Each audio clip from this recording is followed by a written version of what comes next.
জগন্নাথ দেবের দর্শনে গিয়েছিলাম। বিভিন্ন দিন জগন্নাথের বিভিন্ন বেশ হচ্ছে, আপনারা দেখেছেন তো। আজকের বেশটা ছিল জগন্নাথের গজেন্দ্র মোক্ষণ বেশ। গজেন্দ্র, গজেন্দ্র মানে গজ মানে হাতি, ইন্দ্র মানে শ্রেষ্ঠ, সমস্ত হাতিদের রাজা হচ্ছেন গজেন্দ্র। শ্রীমদ্ ভাগবতে এই আখ্যানটি রয়েছে। গজেন্দ্র পূর্বজন্মে ছিল রাজা ইন্দ্রদ্যুম্ন। যে ইন্দ্রদ্যুম্নের জন্য জগন্নাথ এসেছিলেন সেই ইন্দ্রদ্যুম্ন নন, আরেকজন ইন্দ্রদ্যুম্ন। সেই ইন্দ্রদ্যুম্ন অভিশপ্ত হন, তার ফলে পরবর্তী জন্মে তাকে হাতি হয়ে জন্মাতে হয়েছিল। শ্রীমদ্ ভাগবতের উপাখ্যান। তো গজেন্দ্র হাতিদের রাজা, অনেক হাতিদের নিয়ে সে গেছে স্নান করতে। হাতিরা জলে খেলা করতে ভালোবাসে, জানেন তো। তো হাতি গেছে জলে খেলা করতে। সেই সময় সেই জলের মধ্যে একটা কুমির ছিল। সেই কুমির সেই গজেন্দ্রের পা কামড়ে ধরেছে। অনেকক্ষণ ধরে গজেন্দ্রের সঙ্গে, সেই কুমিরের সঙ্গে গজেন্দ্রের যুদ্ধ হলো, কিন্তু অবশেষে কুমির তো জলের জীব, আর হাতি সে যতই শক্তিশালী হোক না কেন সে স্থলের জীব, জলটা তার জায়গা নয়। তাই সে অবসন্ন হয়ে পড়ল, এবং তখন কুমিরটা তাকে নিয়ে গেল মাঝ সমুদ্রে। গজেন্দ্র তখন তার মনে পড়ে গেল যে এখন তো মৃত্যু আসন্ন, এখন ভগবানকে স্মরণ করতে হবে। এটা সেই যে ইন্দ্রদ্যুম্ন মহারাজের যে পূর্ব সুকৃতি, সেটা তার স্মরণে এসে গেল, ভগবানকে স্মরণ করতে হবে। তখন সে, শ্রীমদ্ ভাগবতে বর্ণনা হচ্ছে, সেখানে একটা পদ্ম ফুল তুলে সেটা সে ভগবানকে অর্পণ করে ভগবানের প্রার্থনা করল। সুন্দর প্রার্থনা আছে গজেন্দ্রের প্রার্থনা শ্রীমদ্ ভাগবতে। ভক্ত যখন ভগবানকে ডাকে ভগবান শোনেন। কে কে মনে করেন যে ভগবানকে ডাকলে, ভগবানকে প্রার্থনা করলে, ভগবানের কাছে আরতি সহকারে ঐকান্তিকভাবে ভগবানকে প্রার্থনা করলে ভগবানের কাছে ভগবান সেটা শোনেন? Very good. এবং ভগবান যখন শুনলেন, তখন ভগবান কি করলেন? ভগবান ভক্ত বৎসল, নমে ভক্তা প্রণশ্যতি। ভগবান আশ্বাস দিয়েছেন না ভগবদ গীতায়, আমার ভক্তের কখনো বিনাশ হবে না, ভক্তকে আমি সব সময় রক্ষা করব। অজামিলের কাহিনী মনে আছে? অজামিল নারায়ণকে স্মরণ করে নয়, ভগবানকে স্মরণ করে নয়, তার ছোট ছেলেটাকে স্মরণ করে সে নারায়ণকে ডেকেছিল। সঙ্গে সঙ্গে বিষ্ণু দূতেরা সেখানে এসে উপস্থিত। সেই সম্বন্ধে শিল প্রভুপাদ বলছেন যে অজামিল তার প্রাথমিক জীবনে ব্রাহ্মণের ছেলে, সে ব্রাহ্মণের অনুযায়ী দীক্ষা শিক্ষা লাভ করেছিল। সেই স্মৃতিটা তার ছিল। যদিও অজামিল কালক্রমে অত্যন্ত অধঃপতিত হয়, অত্যন্ত পাপে লিপ্ত হয়, কিন্তু ওই সময় নারায়ণকে স্মরণ করা মাত্রই তার পূর্বস্মৃতি এসে যায়। তার ফলে এই যে ডাকার ফলে তখন বিষ্ণুদূতেরা সেখানে এসে উপস্থিত হলেন। এখানে আমরা কি দেখতে পাচ্ছি? বিষ্ণুদূত সব সময় টহল দিচ্ছে, আমরা চোখে না দেখতে পেলেও তারা রয়েছেন। এবং যখন বিষ্ণুদূতেরা দেখেন যে কোনো ভক্তের কোনো অসুবিধা হয়েছে, তখন তারা তাদের রক্ষা করার জন্য এসে পড়ে। যমদূতেরা এসেছিল অজমিলকে নেওয়ার জন্য। যমরাজ আছে বিশ্বাস করেন তো? যমরাজ আছে। যমরাজ কি করেন? যমরাজ হচ্ছেন বিচারক, তিনি বিচার করেন। বিচার মানে কি? কত পাপ হয়েছে, কত পুণ্য হয়েছে। যমরাজের সেক্রেটারি হচ্ছেন চিত্রগুপ্ত। চিত্রগুপ্তর এমন একটা কম্পিউটার আছে যে সেই কম্পিউটারে পৃথিবীর প্রতিটি জীবের ইতিহাস রয়েছে। যখন মৃত্যুর পর যখন যমালয়ে আসে, তখন যমরাজ চিত্রগুপ্তকে বলেন, আচ্ছা এর কি খতিয়া, ইয়েটা দেখাও, বলো। এবং সেই অনুসারে যমরাজ বিচার করেন, পাপের দণ্ড দেন এবং পুণ্যের পুরস্কার করেন। এগুলি সব সত্যি কথা, এগুলো গল্প কথা নয়। আমরা যদি গল্প কথা বলে এগুলো মনে করে এগুলিকে, এই যে সমস্ত তথ্য রয়েছে সেই তথ্যগুলিকে যদি আমরা যথাযথভাবে গ্রহণ না করি, তাহলে আমাদেরই ক্ষতি হবে। অতএব বিশ্বাস সহকারে এই শাস্ত্রের সমস্ত বাণী আমাদের সর্বান্তকরণে গ্রহণ করতে হবে। এখন গজরাজ যখন এইভাবে ভগবানের উদ্দেশ্যে ভগবানকে বন্দনা করে সেই পদ্মটা ভগবানের চরণে নিবেদন করল, তখন ভগবান সেখানে এসে উপস্থিত হলেন। সেইটি আজকে আমাদের জগন্নাথের বেশ। আজকে জগন্নাথ গরুরের উপরে বসে আছেন, এই পাশে একটা হাতি, আর সেই হাতিটা কুমিরের, একটা হাতিটার পা একটা কুমির কামড়ে ধরেছে। তখন ভগবান কি করলেন? তিনি এসে তার চক্র দিয়ে সেই কুমিরটার মাথা কেটে ফেললেন, কেটে গজরাজকে উদ্ধার করলেন। এই সম্বন্ধে সুরদাসের একটা খুব সুন্দর গান রয়েছে। সুরদাসকে জানেন আপনারা? ভগবানের মহান ভক্ত। এখানে শব্দ বাইরে হচ্ছে না ভেতরে হচ্ছে? বাইরে হলে আর কিছু করার নেই, যদি ভেতরে হয় তাহলে ওদেরকে বলো একটু চুপ থাকতে।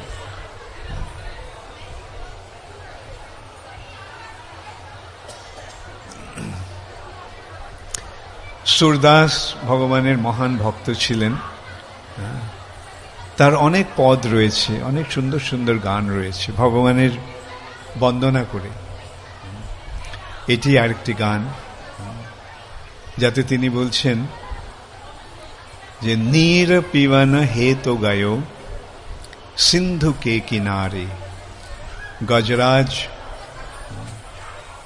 সিন্ধু কে কিনারে, সমুদ্রে বা সরোবরে গেছে স্নান করতে তার সমস্ত সাঙ্গপাঙ্গদের নিয়ে, সাথীদের নিয়ে। এখন সেই জলের মধ্যে ছিল একটা কুমির। সে জলের নামা মাত্রই তার পা কামড়ে ধরেছে। নীর পিবন হে তো গয়ো सिंधु के किनारे, सिंधु बीच बसत ग्राह চরণ ধরি পছারে। সেই জলের মধ্যে একটা কুমির ছিল, সে তার চরণ ধরি পছারে, তার পা কামড়ে ধরল। চার প্রহর যুদ্ধ ভয়, চার প্রহর ধরে যুদ্ধ হলো। চার প্রহর মানে সারা দিন, চার প্রহরে দিন, চার প্রহরে রাত্রি, তাই 8 প্রহরে একটা পুরো দিন হয়। 3 ঘন্টায় 1 প্রহর, 3:8-24।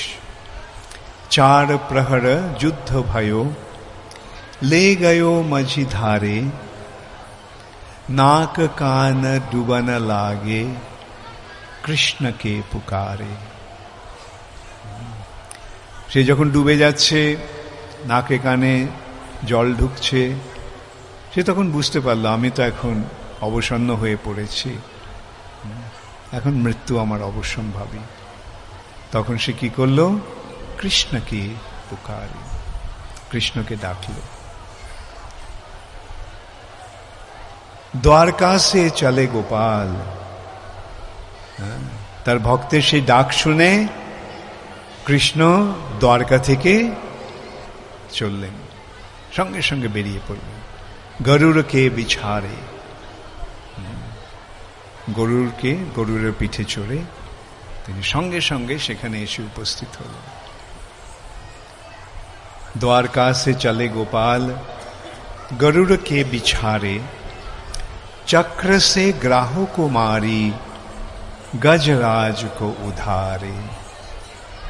তার চক্র দিয়ে সেই গ্রাহক কুমিরটাকে হত্যা করে, সংহার করে হাতিটিকে উদ্ধার করলেন। তখন সুরদাস বলছেন, সুর কহে শ্যাম শুনো, হে কৃষ্ণ তুমি আমার কথাটাও শোনো। সুর কহে শ্যাম শুনো, শরণই তোহারে, এখন আমি তোমার শরণ নিচ্ছি। अब हमारे पार करो हे नंद के दुल्हारे। গজরাজকে তুমি যেভাবে রক্ষা করেছিলে, এখন সেভাবে তুমি আমাকেও রক্ষা করো।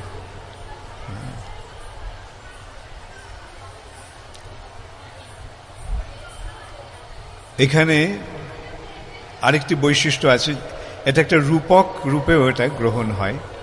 যদিও ভাগবতের বর্ণনা সব সত্য, ভগবানে কোনো শ্রীমদ্ ভাগবতে কোনো বা আমাদের শাস্ত্রে কোনো অসত্য বচন নেই। কেন, যদি আমরা পরম সত্যেরকে পেতে চাই তাহলে অসত্যের আশ্রয় নিলে কিভাবে তাকে পাব? শ্রীমদ্ ভাগবত আদি আমাদের সমস্ত শাস্ত্রে যা কিছু লেখা আছে তা সব সত্য। ইন্দ্রদ্যুম্ন রাজা ছিলেন, তিনি অভিশপ্ত হয়ে হাতির শরীর লাভ করেছিলেন, এবং এই সময় হাতির এক সময় এই অবস্থা হয়েছিল। এগুলো সব সত্যি কথা। এবং হাতির যে প্রার্থনা সেটাও সত্যি। সেই হাতি প্রার্থনা করছে না, হাতির পূর্বজন্মের সুকৃতির প্রকাশ হলো। হাতি এখন হাতি নয়, হাতি ইন্দ্রদ্যুম্ন মহারাজ, তিনি প্রার্থনা করছেন ভগবানের কাছে। আত্মার সঙ্গে ভগবানের যে সম্পর্ক সেটা কখনো লোপ পায় না বা কখনো তার হ্রাসও হয় না, সে সম্পূর্ণ অক্ষতভাবে সেটা থেকে যায়। আমাদের শরীরের সঙ্গে যা কিছু সম্পর্কিত যা কিছু তার সব মৃত্যুর সময় ছেড়ে যেতে হবে, কিন্তু আত্মার সঙ্গে যে সম্পর্ক, আত্মার যা কিছু প্রাপ্তি, সেগুলি সব সময় আত্মার সঙ্গে থাকে। শরীর ভিন্ন হতে পারে এবং সেই শরীরে সেই স্মৃতি না থাকতে পারে প্রাথমিক দিকে, কিন্তু কালক্রমে যখন ভগবানের সঙ্গে সম্পর্কটা আবার হয়ে যায় তখন সেই সমস্ত স্মৃতি চলে আসে। সেই সম্পর্কে বলা হচ্ছে আমাদের শাস্ত্রে যে এই যে আত্মার যে প্রগতি, আধ্যাত্মিক প্রগতি, সেটা কখনো নষ্ট হয় না। হয়তো কেউ এতদূর পর্যন্ত উঠেছিল, মৃত্যু হলো, পরজন্মে যখন সে আবার তার ভক্তি জীবন শুরু করবে তখন কোথা থেকে শুরু করবে? এখান থেকে না, যেখানে শেষ করেছিল সেখান থেকে। অর্থাৎ খুব শীঘ্রই সে ওই স্তরে এসে যাবে। তাই জন্য আমরা দেখতে পাই অনেক ভক্ত, তার দেখে মনে হয় আরে এরা প্রথম থেকে এত অ্যাডভান্সড, এরা এত প্রথম থেকে এত উন্নত। এখানে বুঝতে হবে যে এটা তাদের পূর্বজন্মের প্রগতির ফল।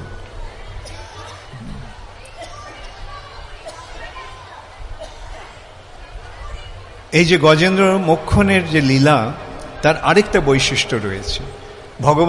ভগবান যখন লীলা করেন তখন তিনি একটা কার্য সম্পাদন করেন না, তিনি এক লীলার মাধ্যমে হাজার কার্য সম্পাদন করেন। এখানে সেই সম্বন্ধে সেরকমই আরেকটা কার্য যেটা তিনি সম্পাদন করছেন, সেটা আমাদের তিনি শিক্ষা দিচ্ছেন। সুরদাস তার কবিতার মাধ্যমে, তার গানের মাধ্যমে সেটা আমাদের বোঝাচ্ছেন।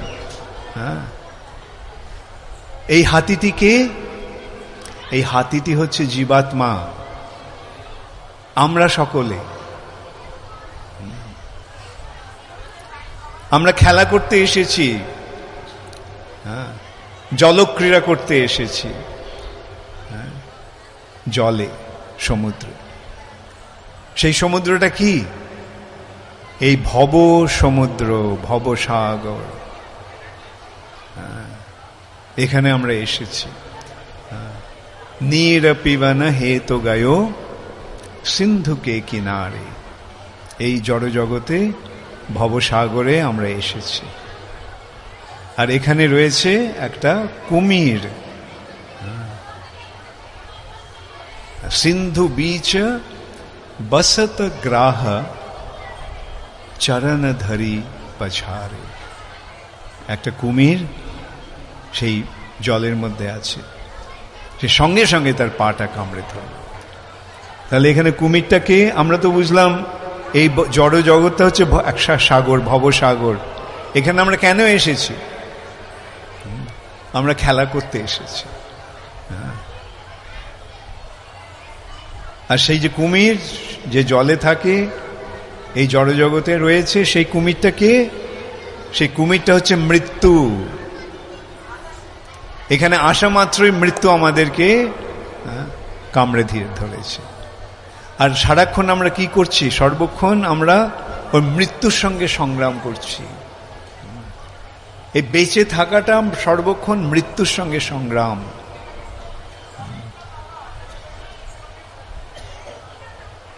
এবং 4 প্রহর যুদ্ধ ভায়ো, 4 প্রহর, সেই 4 প্রহর হচ্ছে জীবনের 4টি স্তর। প্রথম 25 বছর, দ্বিতীয় 25 বছর, তৃতীয় 25 বছর, চতুর্থ 25 বছর। হ্যাঁ, 4 প্রহর। হ্যাঁ, কত বছর হলো? 100 বছর। একটা মানুষের আয়ু কতদিন? 100 বছরই আমাদের আয়ু। তবে যখন আমরা পাপ করি তখন এই আয়ু কমতে থাকে, অথবা ভগবানের ইচ্ছার প্রভাবে সে আয়ু কমতে থাকে। হ্যাঁ, যাই হোক, 4 প্রহর যুদ্ধ ভয়ো। 100 বছর ধরে আমরা মৃত্যুর সঙ্গে সংগ্রাম করলাম। কিন্তু কতদিন আমরা সেই সংগ্রাম করতে পারবো? অবশেষে মৃত্যুই জয়ী হবে, তাই না? আমাদের সকলকেই মৃত্যু বরণ করতে হবে। জাতস্যহি ধ্রুবম মৃত্যু, যারই জন্ম হয়েছে তার মৃত্যু অবশ্যম্ভাবী। মৃত্যু হবেই। এই জড়জগতে কেউই অমর নয়, এমনকি ব্রহ্মা পর্যন্ত অমর নয়। না, যদিও তার আয়ু অত্যন্ত দীর্ঘ, কিন্তু তার আয়ুও 100 বছর। ব্রহ্মার গণনায় তার আয়ু 100 বছর। আবার একটা পিপিলের গণনায় তার আয়ু 100 বছর। শৈশব, কৌমার, যৌবন, প্রৌঢ়ত্ব, অবশেষে অবসান। তো এই যে জীবন, এই জীবন প্রতিটি জীবেরই আয়ুষ্কাল এইরকমই। শৈশব, কৈশোর, যৌবন, তারপরে অবক্ষয়। 50 বছর পর্যন্ত চললো, খুব আনন্দ করলাম, মজা করলাম। তারপরে আস্তে আস্তে আমাদের আয়ু ক্ষয় হয়ে আমাদের স্থিতিকাল কমতে থাকে, আমাদের শক্তি কমতে থাকে। এই সম্বন্ধে একটা এইভাবে দৃষ্টান্ত দেওয়া যায়। আত্মা আর শরীর জীবনটা কি? আত্মা আর শরীরের সমন্বয়। জন্মের সময় আত্মা আর শরীরের সম্পর্কটা কিরকম? অত্যন্ত ক্ষীণ, অত্যন্ত অল্প, তাই নয় কি? তারপরে কালক্রমে কি হচ্ছে?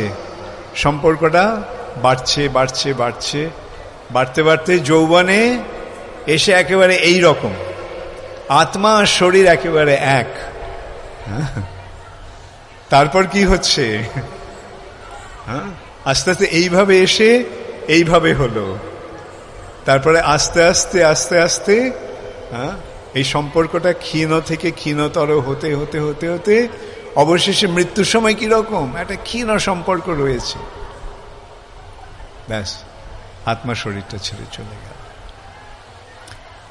প্রকৃতির নিয়মে আমরা কিন্তু এই শরীরের বন্ধন থেকে মুক্ত হওয়ার একটা খুব সুন্দর সুযোগ পাচ্ছি, প্রকৃতি আমাদের করে দিচ্ছে। ঠিক আছে, এখানে এসেছো, শরীরটা পেয়েছো, শরীরটা নিয়ে ভোগ করো, তারপরে আস্তে আস্তে এই শরীরের বন্ধনটা থেকে মুক্ত হওয়ার চেষ্টা করো। তাই বলা হচ্ছে 50 অর্থে বনং ব্রজেত, 50 অর্ধে বনং ব্রজেত। 50 বছর পর্যন্ত শরীরে শক্তি রয়েছে, যৌবন রয়েছে বলা যেতে পারে, কিন্তু তারপরে 50-এর পর থেকে এটা কমতে কমতে কমতে কমতে অবশেষে মৃত্যুর সময় সম্পর্ক নেই বললে সম্পর্ক সম্পূর্ণ ক্ষয় হয়ে যাবে। কিন্তু আমাদের দুর্ভাগ্যটা এই যে যদিও শরীরটা প্রৌঢ়ত্ব লাভ করছে, বার্ধক্য লাভ করছে, শরীর বা আত্মার সঙ্গে শরীরের সম্পর্কটা ক্ষীণ হয়ে আসছে, কিন্তু আমরা কি মনে করছি যৌবনটাকে ধরে রাখবো, যৌবনটাকে ধরে রাখবো।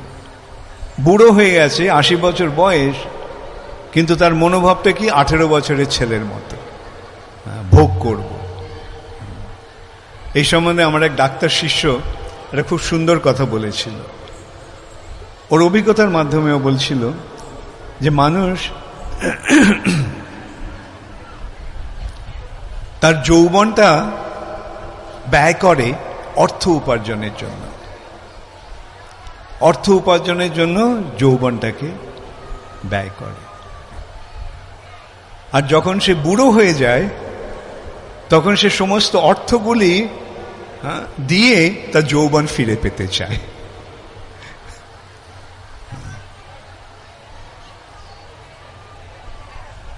ইংরেজিতে একটা কথা আছে, গ্রো ওল্ড গ্রেসফুলি, সম্মানের সঙ্গে বার্ধক্যকে বরণ করে নাও। ঠিক আছে, শরীরটা এখন অবসন্ন হয়ে পড়ছে, ঠিক আছে, যখন শরীরটা অবসন্ন হচ্ছে তখন কেন আর এই শরীরটাকে একটা যুবকের শরীরের মতো বা যুবতীর শরীরের মতো ব্যবহার করতে যাব? যাই হোক, এই যে 4 প্রহর যুদ্ধ ভাইও, তার মানেটা কি হচ্ছে? আমরা জীবনের এই 4টি স্তর সংগ্রাম করছি মৃত্যুর সঙ্গে, কিন্তু কতকাল আর পারবো? অবশেষে আমরা অবসন্ন হয়ে পড়ছি, তখন সে মৃত্যু আমাদের টেনে নিয়ে যাচ্ছে। 4 প্রহর যুদ্ধ भयो লে গয়ো মাঝিধারে, সে হাতিকে টেনে নিয়ে সে চলে গেল মাঝ দরিয়ায়, মাঝ সমুদ্র। নাক কান ডুবন লাগে কৃষ্ণকে পুকারে। তখন গজেন্দ্রর মনে হলো যে এখন তো জীবন শেষ হয়ে এলো, এখন কৃষ্ণের স্মরণ নেই। শ্রীমদ্ ভাগবতে বর্ণনা হচ্ছে, তখন সেই হাতিটা একটা কাছে একটা পদ্মফুলের গাছ থেকে একটা পদ্মফুল তুলে নিয়ে ভগবানের কাছে প্রার্থনা করে সেই পদ্মফুলটা তার চরণে অর্পণ করল। তখন ভগবান দ্বারকা সে চলে গোপাল, ভক্তের সে আকুতি শ্রবণ করে ভগবান দ্বারকা থেকে এলেন কিভাবে? গরুরকে বিছাড়ে, গরুরে চড়ে তিনি এলেন এবং চক্র সে গ্রাহ কুমারী গজরাজ কো উদ্ধারে। তার চক্র দিয়ে সেই কুমিরটিকে সংহার করে, অর্থাৎ ভগবান যখন কেউ ভগবানের শরণ নেন তখন ভগবান তাকে রক্ষা করেন। মৃত্যুর নমাম্যহম, ভগবানের একটা সংজ্ঞা হচ্ছে তিনি মৃত্যুরও মৃত্যু। যদ বিভেতি স্বয়ং ভয়ম,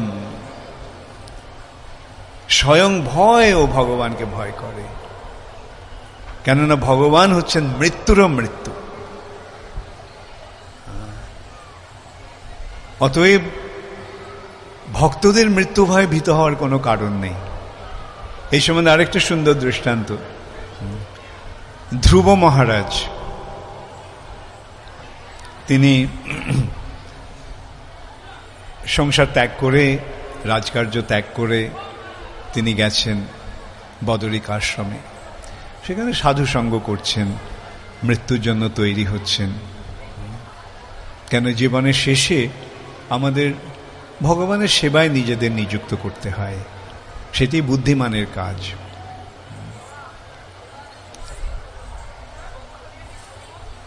তখন বৈকুণ্ঠ থেকে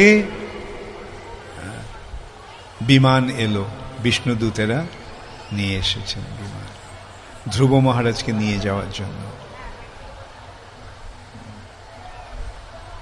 ধ্রুব মহারাজ তখন স্নান করে সমস্ত সাধুদের, সেখানকার ঋষি মহর্ষিদের থেকে বিদায় গ্রহণ করে সেই রথকে প্রদক্ষিণ করে যখন রথে উঠতে যাবেন, তখন দেখেন যে মৃত্যু হাত জোড় করে ওখানে দাঁড়িয়ে আছে, হাত জোড় করে, মাথা নত করে, নত জানু হয়ে বসে আছে।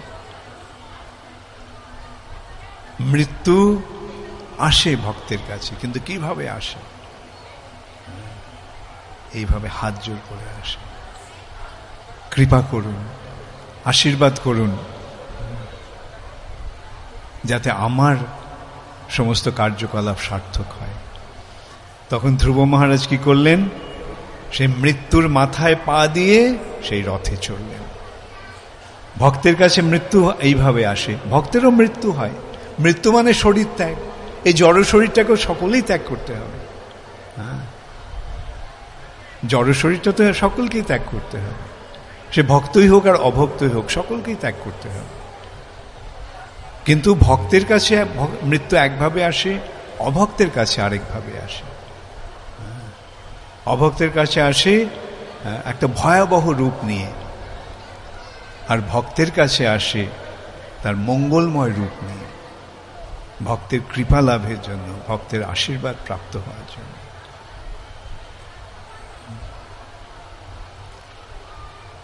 এবং সেই সময় ভক্ত আর অভক্তের পার্থক্যটা কি? অভক্তরা মনে করে যে কোনোদিনও তার মৃত্যু হবে না। মুখে বলতে পারে, হ্যাঁ জন্মিলে মরিতে হবে, অমরকে কোথায় ভবে, হ্যাঁ বলতে পারে বড় বড় কথা, কিন্তু কার্যের বেলায় ওই মনের ভাব যে মৃত্যু হবে না, আমি সারা চিরকাল থাকব।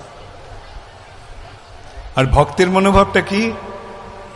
মৃত্যু যে কোনো সময় আসতে পারে, আমি প্রস্তুত, যখনই মৃত্যু আসুক আমি পেছন ফিরে তাকাবো না, আমি ভগবানের প্রতি উন্মুখ হয়ে আমি মৃত্যুকে বরণ করব। সেইটি হচ্ছে ভক্তের মনোভাব। মৃত্যু আসবে, কখন যে মৃত্যু আসবে তার কোনো নিশ্চয়তা আছে? যে কোনো মুহূর্তে, যে কোনো সময় মৃত্যু আসতে পারে। তাই ভক্ত কি করে? তার জীবদ্দশাতে ওই মৃত্যুর জন্য প্রস্তুত হন, মৃত্যুর জন্য প্রস্তুত হন। কেননা মৃত্যু তো যে কোনো সময় আসতে পারে, কিন্তু প্রস্তুতিটা কি? যাতে মৃত্যুর সময় ভগবানকে স্মরণ করতে পারে, ভগবানকে মনে করতে পারে। এবং সেই জন্যই তার কার্যকলাপ কিরকম? সর্বক্ষণ ভগবানকে মনে রাখা, সর্বক্ষণ, সব সময়, যাতে মৃত্যু যখনই আসুক না কেন আমি ভগবানকে স্মরণ করতে পারবো, ভগবানের শরণ নিতে পারবো। এইভাবে ভক্ত সবসময় প্রস্তুত হয়ে থাকেন মৃত্যুর জন্য। এইটি ভক্ত এবং অভক্তের মধ্যে পার্থক্য।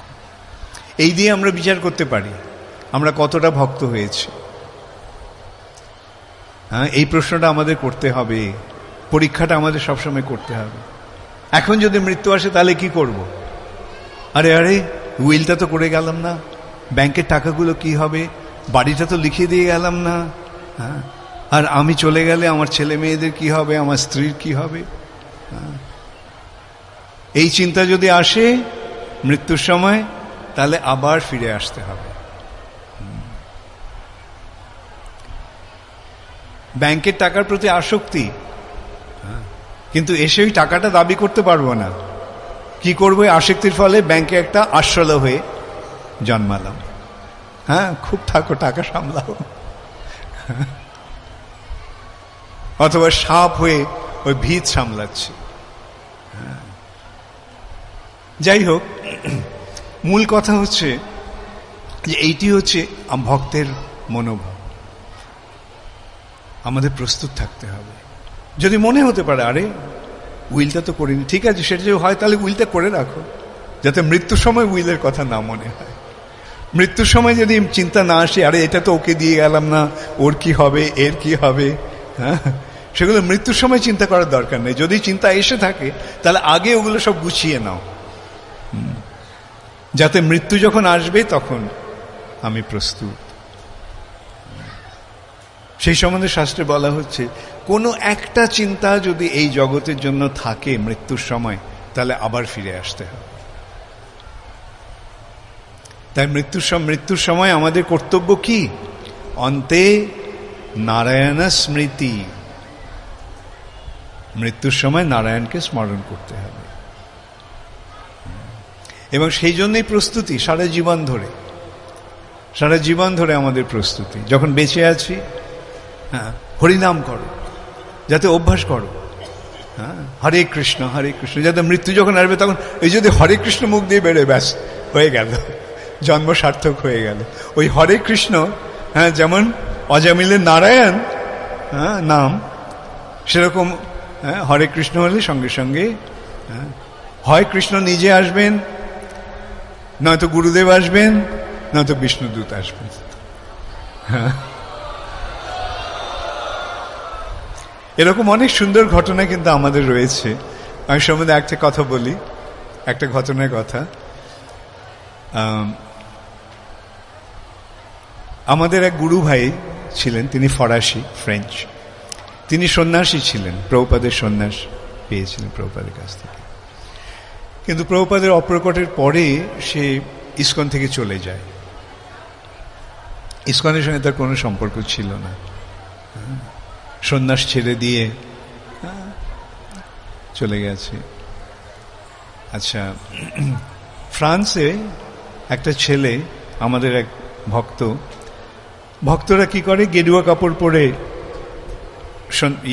ভক্ত রূপে ওরা প্রচার করে, গ্রন্থ বিতরণ করে। সেরকম একটা ছেলেকে দেখে একজন মহিলা এসে জিজ্ঞাসা করলেন, আচ্ছা প্রভুপাদ কে? তো বললো যে প্রভুপাদের পরিচয় দিল। প্রভুপাদ কে? বললো কেন, আপনি কেন জিজ্ঞাসা করছেন? তো বলল যে আমার স্বামী প্রভুপাদের ভক্ত ছিলেন, এবং তার ক্যান্সার হয়, এবং যখন তার মৃত্যু আসন্ন, সেই সময় ও অনেকটা উঠে গিয়ে শুয়েছিল, উঠে গিয়ে বলল প্রভুপাদ ইউ কেম বলে।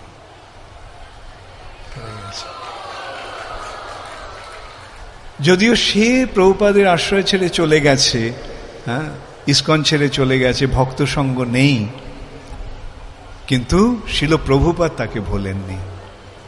প্রভুপাদ এসে সেই সময় তাকে উদ্ধার করবেন। এরকম অনেকগুলো কাহিনী আমার মনে পড়ে, দেখি কতটা সময় আছে। আচ্ছা, আমি দু একটা এরকম কাহিনী বলছি, শুনতে ভালো লাগছে? আচ্ছা, এই সম্বন্ধে আমার এক শিষ্যার কথা মনে পড়ে। সে একদিক দিয়ে একজন সাধারণ ভারতীয়, লন্ডনে থাকে, গুজরাটি, অতটা শিক্ষিত নয়, অতটা পাণ্ডিত্য নেই, কিছু নেই, কিন্তু ভক্তি রয়েছে। বোঝা যায় যে কিরকম ক্যান্সার হয়ে গেল। আর যখন একটুখানি সুস্থ হলো, সে মন্দিরে গিয়ে সেবা শুরু করল।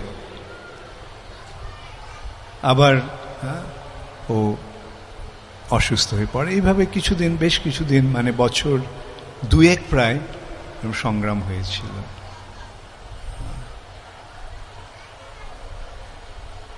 ওর মৃত্যুর সময় ওর হাতে জপমালা ছিল, আর সেই মৃত্যুর সময় সে তার মাথাটা একটু এদিকে হেলে যায়, সে জপমালাটা সে তার মাথার কাছে স্পর্শ করে সে তার শরীর ত্যাগ করে।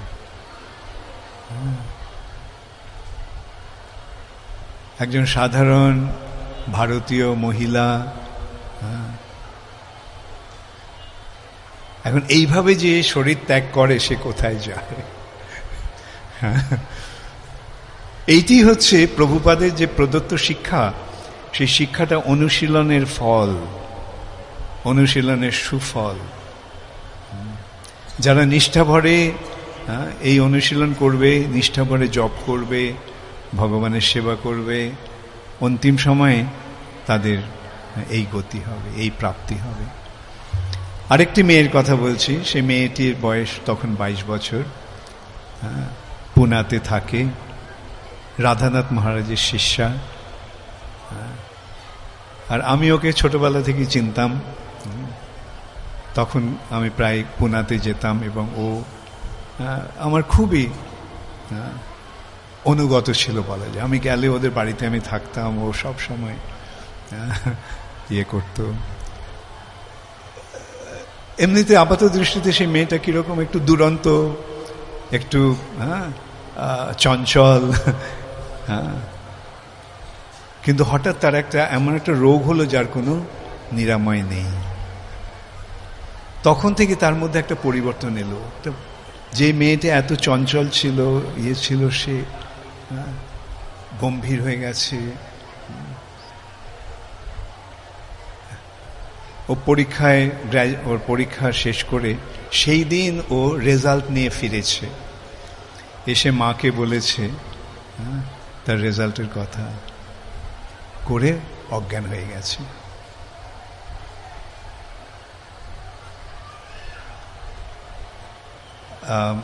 Acharya Ratna Prabhu, probably you remember Shyam Sundari,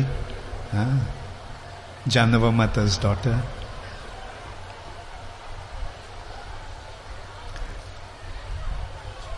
হাসপাতালে নিয়ে যাওয়া হলো অজ্ঞান অবস্থায়। যখন ওর জ্ঞান ফিরল, তখন দেখে যে ইয়ে রয়েছে, অক্সিজেন দেওয়া হচ্ছে, নানা রকম ছুঁচ ফোটানো রয়েছে শরীরে। ও বললে এগুলো সব খুলে নাও, এগুলো খুলে নাও।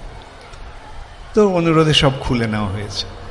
ও বলল সকলে তোমরা হরে কৃষ্ণ কীর্তন করো। আর সেই হরে কৃষ্ণ কীর্তনের মাঝে সে শরীর ছেড়ে চলে গেল। একটা 22 বছরের ছোট্ট মেয়ে, এইভাবে সে তার জন্ম সার্থক করল। এরকম বহু দৃষ্টান্ত আমরা দেখতে পাচ্ছি ইস্কনে।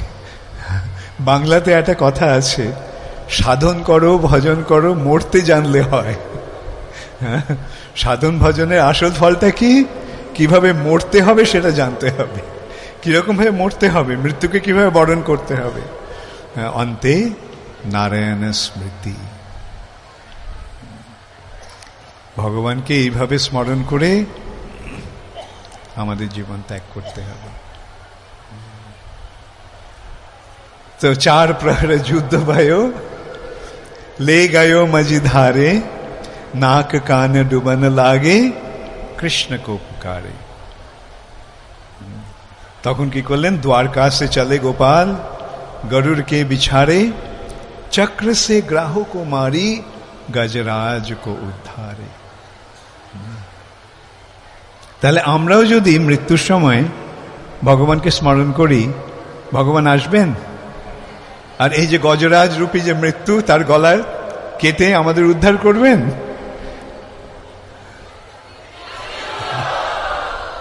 হরে কৃষ্ণ। হ্যাঁ, এই কথাগুলো বারবার আমাদের মনে রাখতে হবে। হ্যাঁ, আমাদের পরস্পরকে মনে করিয়ে দিতে হবে। আর ইস্কনে থাকার এটা একটা পরম সৌভাগ্য, ইস্কনে ভক্তের সঙ্গে থাকার ফলে, যে ওই সময়টায় ভক্তরা সব এসে আমাকে সাহায্য করবে। হ্যাঁ, মৃত্যুর সময় হ্যাঁ আমরা দেখতে পাই যখন কোনো ভক্ত মৃত্যুমুখী হয় তখন কি হয়, সকলে এসে হরিনাম করে, হ্যাঁ, তুলসীর গঙ্গা জল দেয়, ভগবান শিল প্রভুপাদের টেপ শোনায়, কীর্তন করে। হ্যাঁ, এখন এইভাবে ভক্তরা আমাদের সৌভাগ্যের সূচনা করে। সবশেষে সুরদাস বলছেন, সুর কহে শ্যাম শুনো, সুর কহে শ্যাম শুনো, শরণই তোহারে। সুরদাস বলছেন, হে শ্যাম, শ্যাম সুন্দর, তুমি আমারই প্রার্থনাটা শোনো, আমি এখন তোমার শরণ নিচ্ছি, শরণই তোহারে। अब हमारे पार करो हे নন্দ কে দুধারে। এই গজরাজকে তুমি যেভাবে উদ্ধার করেছিলে হে নন্দনন্দন, নন্দদুলাল, তুমি ওইভাবে আমাকে উদ্ধার করো। তাহলে আজকে এই গজেন্দ্র মোক্ষণ লীলা করছেন জগন্নাথ।